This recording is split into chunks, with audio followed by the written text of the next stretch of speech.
Let's catch up with Johannes Leak, who's been away almost as long as I have. Johannes, you've had a very good reason to be away. Congratulations on the birth of little Reggie and Sibylla. We've got pictures here of the twins with the lovely mother, Sally, there. And there's Johannes. What a wonderful, wonderful start to family life, mate.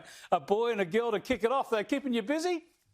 Yeah, mate, we're not sleeping much around here. It feels like we've been thrown well and truly into the deep end, but it's a beautiful experience, and we're enjoying it when we're not exhausted. We're really enjoying it, but it's quite amazing, yeah. Wonderful stuff. We dragged you away from the twins for a little while. Let's have a look at this cartoon from your colleague down at the Herald Sun, Mark Knight. This is a classic cartoon about Daniel Andrews and donuts. Of course, he's talking about donuts every time he doesn't have infections. It's gone 28 days without infections now, but Mark Knight has realised he's whacked a lot of donuts on the end of the state debt as well.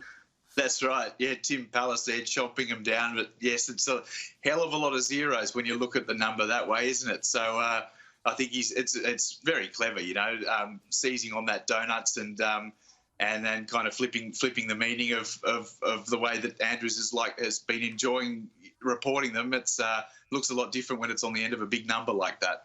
Yeah, it's just a great cartoon, as you say. Just that the classic idea of using the zero for another context. He's overlapped those two issues.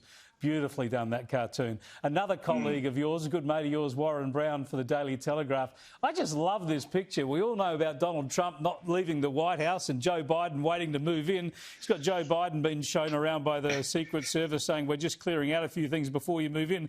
But I just love the strain on the Donald's face, grasp onto the pillars there at the White House. Hard to let go, for sure.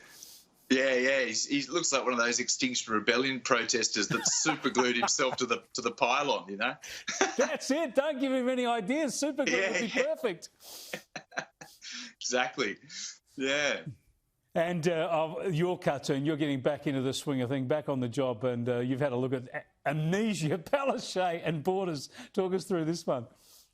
Look, I just wanted to make a bit of a comment on the way that 1 minute, Anastasia sort of was very firm about closing the borders and appealing to that sense of being the great protector of Queenslanders and quite prepared to sort of divide Australians when it suited her, when it made her look good.